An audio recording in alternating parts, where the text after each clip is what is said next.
noches, ¿cómo están? Arrancamos Plano Judicial aquí por Mega TV, una semana cargada con mucha información en el ámbito judicial y arrancamos ya rápidamente con el caso Metrobús porque hay vía libre para fijar la audiencia preliminar. Buenas noches, Lucas Aracho, ¿cómo estás?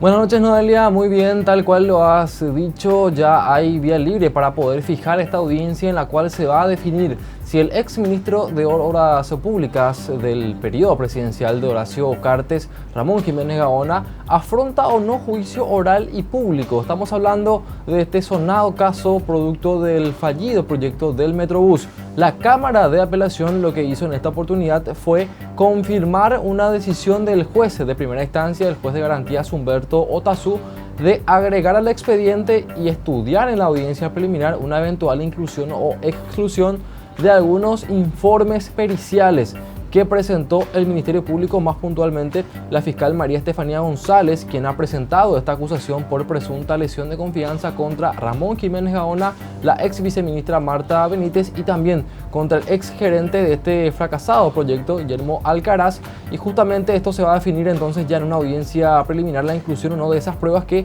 pueden ser fundamentales para el Ministerio Público. Una vez que el expediente vuelva al juzgado de origen, ya se va a poder fijar una fecha para esta diligencia entonces en torno a estas personas. Hay que recordar que la Fiscalía acusa un importante perjuicio patrimonial de nada más y nada menos que 180.000 millones de guaraníes, que es el total de estos 29 desembolsos de las certificaciones de obra que realizó el MOPC para la construcción de este proyecto, o lo que fue al menos parte de este proyecto, y ya lo que significó por supuesto también la demolición de lo poco que se realizó en torno a esta obra, Noelia. Así es, Lucas, y otro de los temas para comentar tiene que ver justamente con una condena. Hablamos de un caso de abuso sexual en niños. La víctima, una niña de 7 años.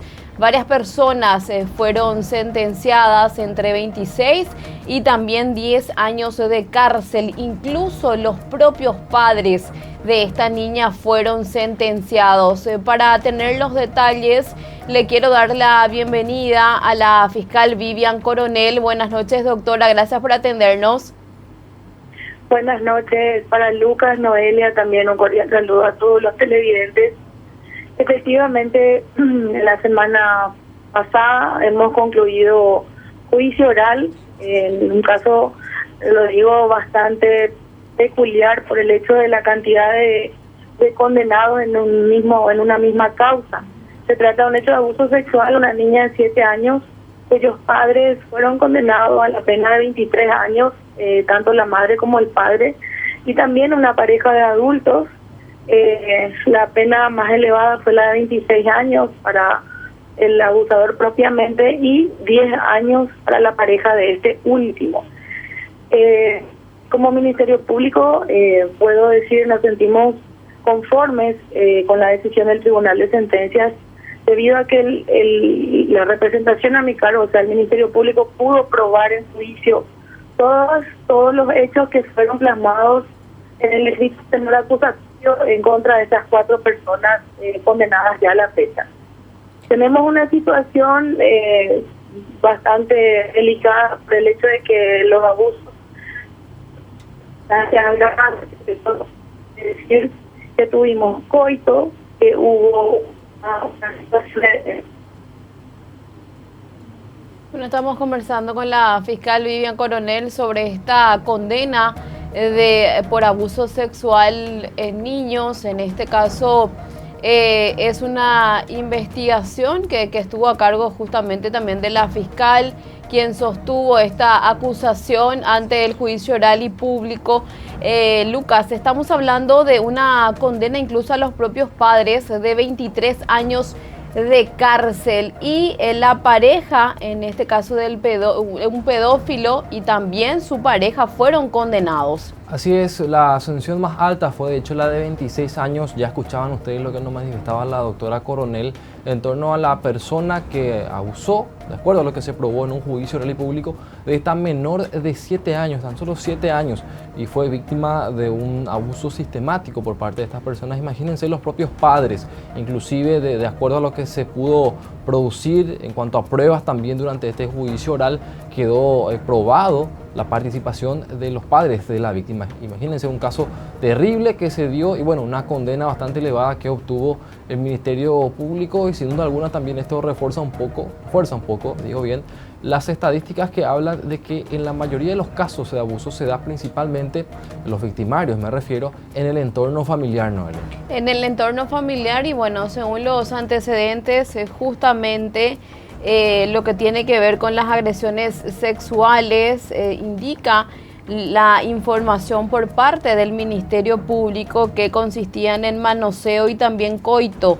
Se produjeron en varias oportunidades en una vivienda ubicada en el barrio 23 de octubre de la capital de Alto Paraná.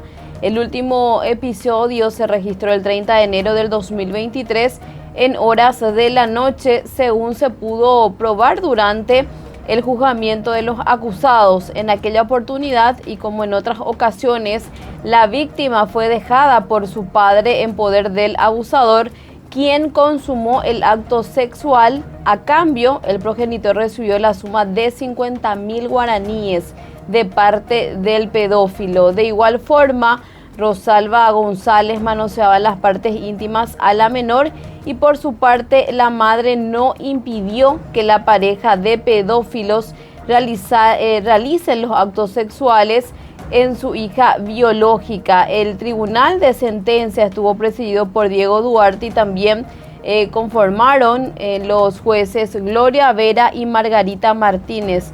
Un caso realmente que es bastante difícil, sobre todo cuando hablamos de casos de abuso sexual, en donde vemos diariamente prácticamente denuncias o también procesos y en este caso sentencia en contra de los abusadores, algo que duele bastante porque se trata de niños, de niñas que están sufriendo, porque es algo que te marca de por vida. Y bueno, queríamos tener también los detalles con la fiscal Vivian Coronel. Cambiando un poco también de tema, Lucas, tenemos que hablar también sobre el juicio oral y público a Hugo Javier González, ex gobernador de Central, porque continúa esta diligencia. Es así, en el marco de esta causa, que es la primera por el sonado caso de las obras fantasmas o el desvío del dinero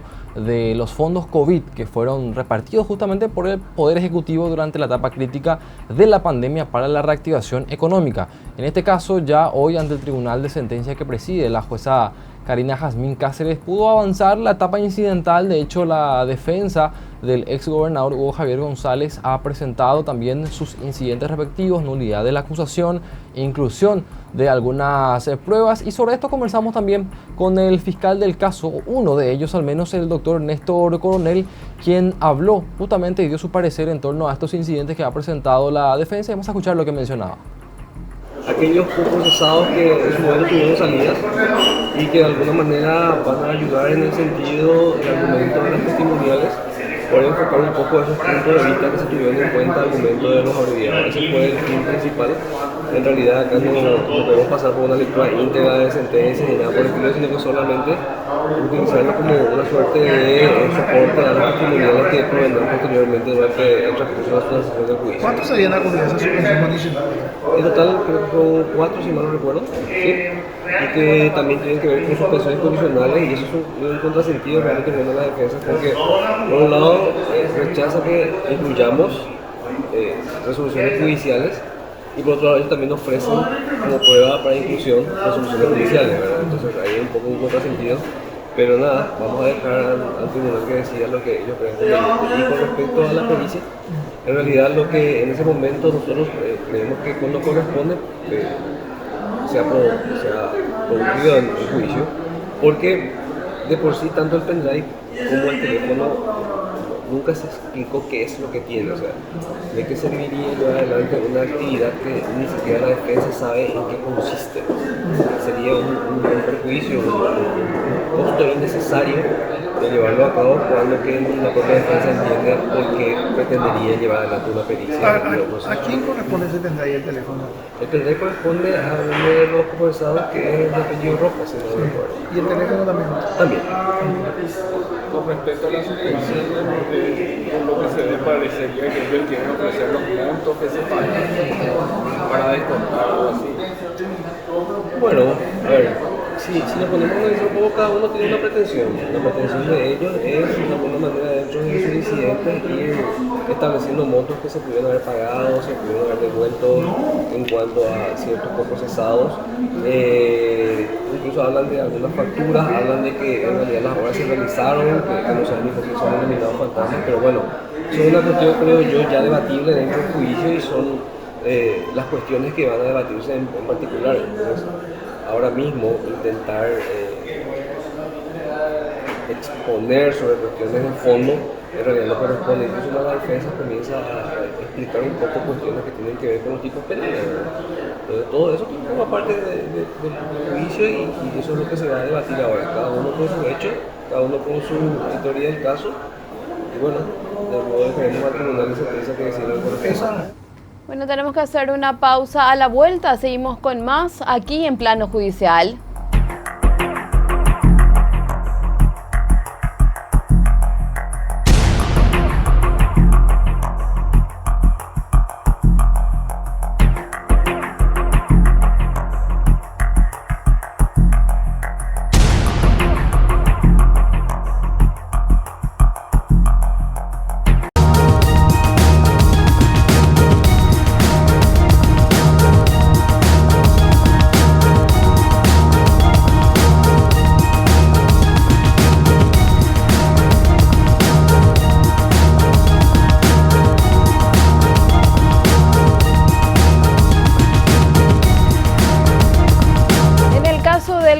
Luis Belotto y su esposa, el juez Humberto Otazú, se opuso al procedimiento abreviado, Lucas. Asimismo, Noelia, se pudo realizar esta mañana la audiencia preliminar respecto al mismo su esposa Alba Ale de Belotto y también el abogado Miguel Mendieta. De estos tres procesados por este caso de presunto soborno agravado en favor de Miguel Ángel Infran alias Tío Rico, finalmente es el abogado el único que por ahora va a enfrentar juicio oral y público, ya que respecto a este matrimonio, si bien es cierto la Fiscalía se allanó a esta salida alternativa de procedimiento abreviado para que sean condenados en audiencia preliminar a 2 años de prisión, el juez de garantías Humberto Otazú imprimió el trámite de oposición y con esto el expediente va a la Fiscalía General para que en un plazo de 10 días hábiles el fiscal general o en su defecto el fiscal adjunto pueda ratificar este allanamiento, por decirlo de una manera, a esta salida favorable o en su defecto presentar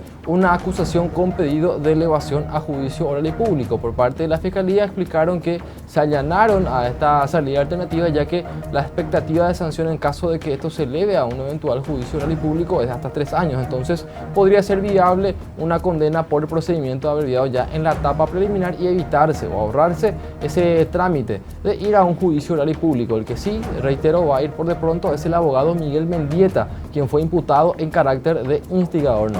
Así es, vamos a compartir las declaraciones del magistrado. Argumentación expuesta por el Ministerio Público, quien han considerado que los hechos que se atribuyeron a los encausados revisten de gravedad y así también de que no se daban los presupuestos exigidos en la norma para llevar adelante esta salida procesal. Con referencia al sobreseimiento provisional, el juzgado también ha resuelto no hacer lugar por no darse los fundamentos expuestos por la defensa, en el sentido de que se puede corroborar en las actuaciones de la presente causa de que el Ministerio Público ha llevado adelante todas las diligencias y ello ha sido como resultado final la presentación de una acusación, es decir, el Ministerio Público cuenta con los elementos suficientes para enfrentar un juicio oral y público. En ese sentido, también el juzgado ha resuelto no hacer lugar a la suspensión condicional del procedimiento solicitado por la defensa del doctor Mendieta, pero finalmente hacemos lugar a las pruebas ofrecidas por la defensa del abogado Mendieta y finalmente con respecto a él el juzgado ha resuelto elevar la presente causa a juicio oral y público. Con referencia a la aplicación del procedimiento abreviado del matrimonio Veloto, el juzgado ha resuelto imprimir el trámite previsto en el artículo 358, teniendo en consideración la disparidad de criterios a la hora de solicitar una pena. La defensa ha solicitado la pena de 1 año, el representante fiscal una pena de 2 años. Y teniendo en consideración estos fundamentos expuestos, si bien el juzgado comparte la salida procesal solicitada, no está de acuerdo con la pena a ser impuesta. Entonces, con referencia al matrimonio Veloto, el juzgado ha resuelto imprimir el trámite previsto en el artículo 358, es decir, las actuaciones van a la Fiscalía General para que examinen esta nueva posición. Y con respecto al abogado Mendieta, el juzgado ha resuelto elevar la causa a juicio oral y público. En el caso de la pareja, esto se da trámite al Ministerio Público. Posteriormente, ¿cuál es el siguiente paso, doctor? Bueno, luego de que podamos finalizar ya esta audiencia con referencia a la suscripción de las resoluciones respectivas, con referencia al matrimonio Veloto, la presente causa va a ir a la Fiscalía General del Estado a los efectos de que puedan examinar los fundamentos expuestos por el juzgado, como así también de las pretensiones tanto de la defensa como la posición asumida por el Ministerio Público en esta audiencia. Los fiscales, la cosa me recuerda, doctor, ¿se allanaron a ese pedido de procedimiento abreviado para esta pareja o no? Bueno, realmente al fundamentar su posición el Ministerio Público han expuesto de que comparte o que se dan las circunstancias para la aplicación de esta salida procesal, pero existe una disparidad en cuanto a la aplicación de la pena. La defensa... Otro de los temas tiene que ver con que inició el juicio oral y público de la ex fiscal Patricia Filippi en la causa por cohecho pasivo. Esto, una denuncia presentada por el intendente justamente de Escobar, Elvio Ruiz Díaz. Lucas. Es así, Noelia pudo iniciar después de mucho este juicio oral y público en un caso ya que tiene sus años. De hecho, los antecedentes datan del año 2019. El fiscal del caso actualmente es el doctor Luis Piñanes, quien explicó que después de tiempo también justamente se pudo iniciar con esta audiencia oral y pública. La denuncia la había presentado el propio intendente en aquel entonces, hoy día ya fallecido, el señor Elvio, y justamente hablaba de que la fiscal le había solicitado dinero entre 70 y 100 millones de guaraníes para dejar prácticamente sin efecto una causa que se le seguía en aquel entonces al jefe comunal. Sobre el inicio de esta audiencia oral y pública vamos a escuchar las declaraciones del fiscal Luis Piñanes. El juicio oral y público en la cual el Ministerio Público la acusa por el hecho punible de cohecho pasivo agravado en grado de autoría. Esto es en un proceso que ya se había iniciado en el año 2019, en la cual, de acuerdo a la hipótesis del Ministerio Público, la entonces titular de la Acción Penal Pública de la Unidad 2 de la circunscripción de Paraguarí, Patricia Filippi Sarubi, solicitó la suma de 70 millones de guaraníes a cambio de parar un proceso que le había iniciado al entonces, en ese tiempo, intendente de la ciudad de Escobar. En un principio hubieron varias negociaciones. Primeramente intervino un abogado, después pidiéndole dinero y siempre con el cupo de que se le iniciaba un proceso por enriquecimiento ilícito y sería imputado. Es por esa razón de que esta persona se acercó al Ministerio Público a hacer la denuncia. El Ministerio Público entonces tomó todos los recaudos pertinentes, autorizaciones judiciales para grabación y audio, y es por eso que finalmente llegamos a esa decisión por la cual nosotros acusamos a esta persona. ¿Qué se produjo en esta audiencia, doctor? Bueno, el día de hoy entonces se iniciaron solamente la etapa previa, se formularon los incidentes, ¿verdad? La defensa, la Fiscalía también planteó un incidente de inclusión probatoria que fue admitida, y posteriormente la defensa también planteó varios incidentes de nulidad de la acusación que todas fueron rechazadas, a excepción de un incidente de inclusión probatoria de una testigo que por el principio de amplitud probatoria el Tribunal Especializado de Delitos Económicos y Anticorrupción solicitó que siempre tiene la posición de llegar a la verdad real. Entonces, cuando mayor medio probatorio se pueda tener a la vista para resolver, entonces por esa razón entiendo yo que el tribunal también admitió tanto el pedido de inclusión de la Fiscalía como de la Defensa. Hoy estuvimos en la etapa incidental, culminó, va a continuar el día lunes 1 de julio y con la seguramente presentación de las reposiciones de la parte que se considera agraviada y posteriormente ya se va a continuar con el desarrollo del juicio oral. Otro de los temas, aparte de que el ex gobernador de Central, Hugo Javier González, ya está con un juicio oral y público, enfrentando un juicio oral y público, tiene otra causa por el presunto desvío de un poco más de 18.000 millones de guaraníes. En esa causa se le confirmó al juez Rodrigo Estigarribia, Lucas. Tal cual como lo mencionás, Noelia, ha sido rechazada una nueva recusación que se planteó contra el juez de garantías.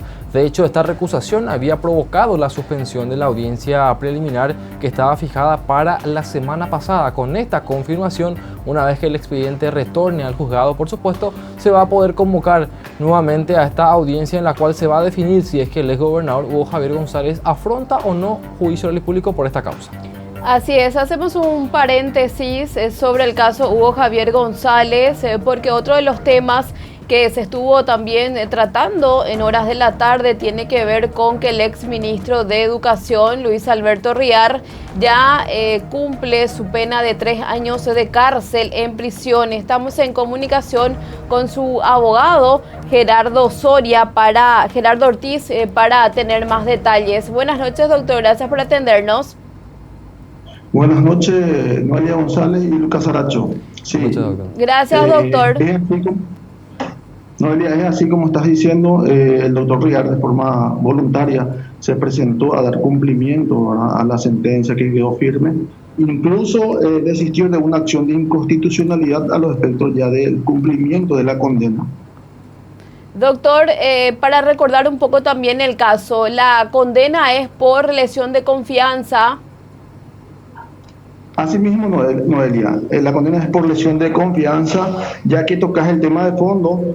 Queremos hacer referencia de que nunca hubo un daño patrimonial en la causa, siendo que se compró un edificio en los términos de los contratos establecidos. Doctor, para entender un poco también, la pena es de 3 años, pero tu cliente ya estuvo algún tiempo en prisión o en arresto como para descontar, digamos, ese periodo, o tiene que cumplir íntegramente estos 3 años. Él estuvo con medidas alternativas, Lucas. Él ahora está cumpliendo su condena. No obstante, estaremos viendo también recursos que plantear ahora y incidentes que podemos darle en beneficio ahora dentro de este proceso de ejecución. Doctor, ¿qué dijo su cliente justamente cuando sale la orden por parte del juzgado de ejecución? Y me llamó, me avisó que le notificaron y que quiere ponerse a disposición de la justicia para el cumplimiento de la sentencia. O sea, él desde el vamos entonces ya le dijo que quiere cumplir con esto.